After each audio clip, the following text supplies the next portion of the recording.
নতুন বছর, নতুন প্রভাত।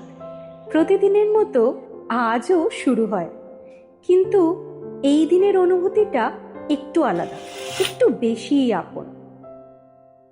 সময় বদলায়, কিন্তু কিছু রূপ, কিছু রীতি কখনো বদলায় না।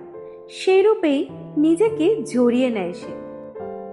প্রত্যেক অলংকার, প্রত্যেক ছোঁয়া শুধু সাজ নয়, অনেকটা স্মৃতি, অনেকটা ভালোবাসা। কিছুটা তো সেই প্রথম দিনের মতোই, কিছুটা আজও নতুন। আর এই সব মিলেই আস্তে আস্তে হয়ে ওঠে তার নিজের গল্প।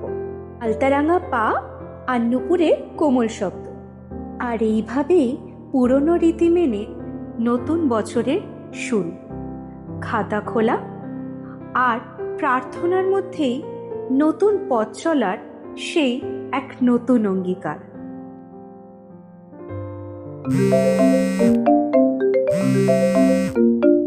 হ্যালো, কি রে, রেডি তো? আমি আমি তো অলওয়েজ রেডি।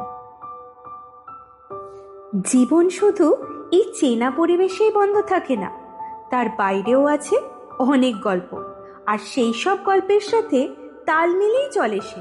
পুরনো রীতিকে নিয়ে নতুন সময়ের সাথে দুটোকে একসাথে নিয়ে চলা, হয়তো এটাই তার সবচেয়ে বড় সৌন্দর্যতা। এই গল্প তোমার, আমার, আমাদের প্রতিটা মেয়ে। আর পুরনো রীতির সাথে এই স্বপ্নগুলো মিলেই তো তৈরি হয় নতুন গল্প। আর নতুন গল্পের প্রতিটা ছোঁয়াই থাকুক স্পর্শের ছোঁয়া। স্পর্শের পক্ষ থেকে আপনাদের সকলকে জানাই শুভ নববর্ষ।